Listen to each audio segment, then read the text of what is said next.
हाम्रो दिदीले यहाँ बटुक बनाउँदै हुनुहुन्छ यसरी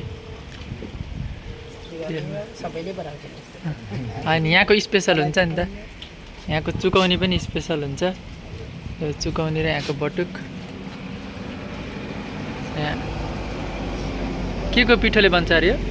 दाल होइन मटर केराउको दाल त्यहाँ मिक्सर छ त्यो मिक्सरबाट प्रेस गरेर निकाल्ने यहाँ दाल यस्तो छ त्यसपछि यहाँबाट पिठो निकाल्ने अनि गर्ने पाक्दैछ पूर्वतिरको मान्छेले त थाहा त हुँदैन